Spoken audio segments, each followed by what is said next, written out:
The original Resident Evil games hold some of the scariest moments in video games back in the day.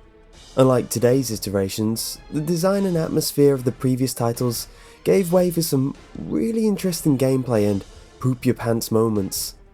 Okay, so some of the context of the puzzles are a little weird.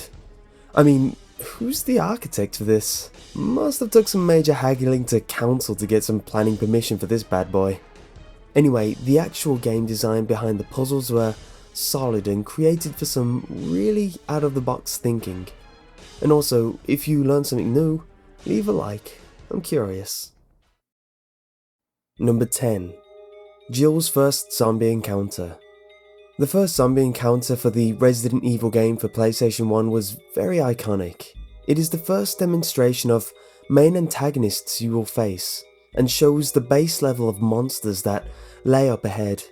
You find the little critter gnawing on Kenneth Sullivan's body, the oldest member of STAR's Bravo team, with a PhD in chemistry. He was one of the point men sent to investigate a number of animal attacks and cannibalistic homicides. Anyway, something you may not know is you can trigger a different sequence of events that introduces the first zombie of the game. Once in the dining room with Barry, if you try to leave back to the lobby, Wesker will tell Jill to go back, saying, "Investigate if you hear any gunfire." Once back in, if the player tries to leave again, Barry will stop Jill before the zombie bursts in, resulting in Barry saving you. Run, Jill! He's insane! What makes this Easter egg a little more interesting is, if the player heads through the room where the zombie originated from, the body of Kenneth Sullivan will now have missing legs as a result of the player stalling the game events. These events are brought back in the director's cut, but not in the 2002 remake. Number 9. No! Don't go! On Resident Evil 2, if you get to the Raccoon City Police Department on normal mode without picking up any items, you will see a strange zombie wearing a yellow vest patrolling in one of the alleys. You find out that the person was in fact Brad Vickers, the helicopter pilot who flew away and left his team for dead in the first Resident Evil game. Upon killing Brad, you get given a key which unlocks an alternate costume for Leon, or an alternate costume and handgun for Claire. This fate for Brad Vickers comes as a shocker for Resident Evil fans, as the last time we saw Brad, he was alive and well, having survived the escapades of the first game after reuniting with his former abandoned teammates. Number 8. The Tofu Survivor. Originally a model to test the game's collision detection, the developers soon made this tofu-looking creature its own minigame, the Tofu Survivor, parodying Hunk's the fourth survivor. Completing all 6 of Hunk's scenarios with A ranks lets you unlock the Tofu minigame. Whilst the scenarios are the same between these two minigames, it's the equipment layout that sets them apart. In the Hunk minigame, the player is equipped with a handgun, shotgun, magnum, handgun bullets 150, shotgun shells 15, and M bullets 8, 2 mixed herbs, green and blue, and the G-Virus in the special item slot. These are the only items provided for the player, as there are none found during the map. Without enough to defeat all the enemies, it's up to the player to maneuver skillfully past the zombies. Even though Hunk doesn't have nearly enough firepower as he should, it is still nothing compared to Tofu's arsenal, which is nothing. Well, practically nothing. You get graciously given a knife and a few herbs, as well as more HP compared to human characters. Whenever Tofu is attacked, he will change colour, gradually turning blood red as HP is lowered, and dark pink when poisoned. He also swears in Kansai, a Japanese dialect, when taking damage, and mutters farewell in Japanese when killed. Unfortunately, things don't end up well for Tofu, as you see him getting eaten by Hunk on the last slide at the end cutscene. You've got to think, who's the real monster here? Number 7. Redesign Evil 2. Roughly 75% through the completion of Resident Evil 2's development, Capcom scrapped the progress made, stating that it would not have reached the desired quality in the time period, especially frowning upon the gameplay and locations, stating they were dull and boring. And they were right. Looking at the comparison of the original conceived concept dubbed Resident Evil 1.5 to the now released Resident Evil 2 game, you can see a drastic increase in aesthetics from both the 3D models and the location art. Although the boost in character polygons and overall graphics were great, it did come at a cost, causing the game to have fewer zombies on screen. One of the main reasons why the original project was scrapped was because the ending was very conclusive. The producer planned to end the series with this game. However, this concerned developers, fearing it would prevent any further installments. Instead, they aimed to create more of a universe which would result in Resident Evil turning into a meta-series, similar to the Gundam and James Bond franchise, which opened the series for more plots and characters to be introduced. A major change from the original concept is the reworking of the character Elsa Walker, who was replaced with the game's protagonist's sister, Claire Redfield.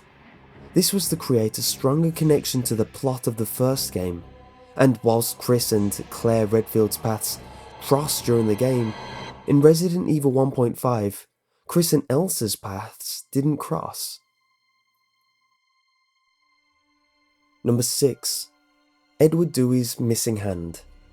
Although Resident Evil 0 came out on the GameCube, an N64 version was originally planned, setting out the events prior to Resident Evil 1. Some old gameplay and trailers can be found of this version, and of this, there is one particular change in content that I would like to focus on. As Stars Bravo team member Edward Dewey hurls through a window, you notice his right hand is missing. Odd, I remember seeing a hand in the intro sequence of the first game. Oh my gosh, it's the same hand. Yes, that's right, the hand found at the start of the first game is in fact Edward Dewey's hand. This would be so much more evidently true if it wasn't for the fact that it was cut from the GameCube version. To keep things connected, they reworked the intro scene on the remake of the first game so that you find the body of Kevin Dooley instead of a hand.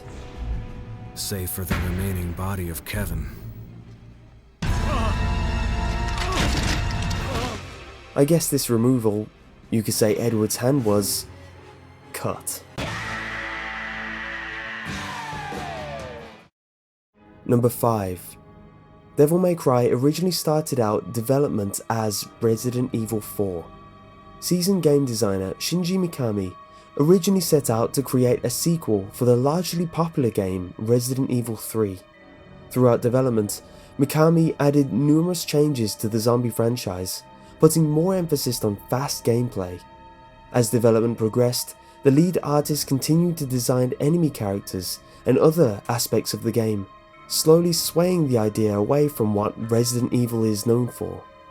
Mikami's first suggestion to change the game away from being called Resident Evil was rejected by the general manager of development. Though 3 months of persistence, provoking many discussions and debates within the development team, he eventually changed their minds one by one. Soon, Mikami was able to convince Capcom to make the change, inevitably making the game better for it as it offered more creative liberties otherwise by an already existing franchise. Number 4. Jill's Sandwich. In the game Resident Evil Uprising, a mobile phone version of the game Resident Evil 2, you can find a sticky note in the Raccoon City Police Department saying, "There's a sticky note tacked up here. It's a recipe for a Jill sandwich." It was also mentioned in the first Dead Rising game where the player can find a restaurant called Jill Sandwiches. These both refer to an event in the first Resident Evil where Jill is almost crushed by a slowly lowering ceiling. Upon being rescued by Barry, he utters the phrase, You were almost a Jill sandwich. Number 3. Resident Evil Game Boy Color port. A port of Resident Evil was planned for the Game Boy Color, but was cancelled due to hardware limitations. A Capcom representative said that the game was cancelled because "we are not confident that the product would have made both consumers and Capcom happy." The game was boasting new enemies and a new save system over the original PlayStation 1 version. Following the cancellation, 2 unfinished versions of the game made their way online via a combined effort by the public. After fundraising $2,000, a collector with a copy of the game uploaded a ROM of the game for all to enjoy. A debatedly dodgy way to extort money out of fans of the series. This game is now easily accessible to anyone online. From what I can gather, Capcom don't really bat an eyelid about downloading it, as it is not an official release, so feel free to download it and enjoy it in its pixely glory. I'll drop a link in the description below. Number 2. Resident Evil 3 Playable Zombie Cut. In an interview with Kazuhisa Kawamura, the scenario writer for Resident Evil 3, he revealed that he toyed with the idea of adding a mode where the player could control a zombified Brad Vickers, if you remember from the previous entry. Brad Vickers is the yellow vest wearing STAR's team member seen in the first 2 games. Inevitably, the idea was scrapped due to development costs. Another idea was to have the Dr. William Birkin gradually fall out with the Chicago branch of Umbrella Corp. Seeking asylum with the American government through fear of assassination, he would hide in the biohazard conditions of Raccoon City. To tie in the story of the first games, he wanted Jill to infiltrate Umbrella Corp's laboratory from Resident Evil 2 and cross paths with Leon, Ada, and Dr. Birkin. This idea was eventually scrapped due to continuity problems, even though Resident Evil 3 has its fair share of continuity errors. Number 1. Zombie Wesker Fight. On the Sega Saturn port of the first Resident Evil game, there are some rather interesting additions made by the developers. The biggest is the new game mode Battle Game, similar to the Mercenaries mode introduced in later games. The idea of the minigame is simple: kill all zombies. You get given an arsenal of weapons and fight through a total of 12 stages. The enemies ranging from your standard waddling zombies to a golden tyrant. Upon reaching stages 4 and 8, you will reach a safe room where you can change your guns and heal your character. Zombie Wesker can be found at stage 9, making for a real epic showdown where you must... Oh, I killed him. Anyway, I hope you like this week's top 10, and if you like more in-depth gaming related stuff, I just released the trailer to my new channel where me and Matt will look more in depth into video games and hopefully bring you some interesting content. And if you want to see last week's top 10, click here for the top 10 abandoned places. And if you want to see more, subscribe. I actually do these every week. Anyway, thanks for watching and goodbye.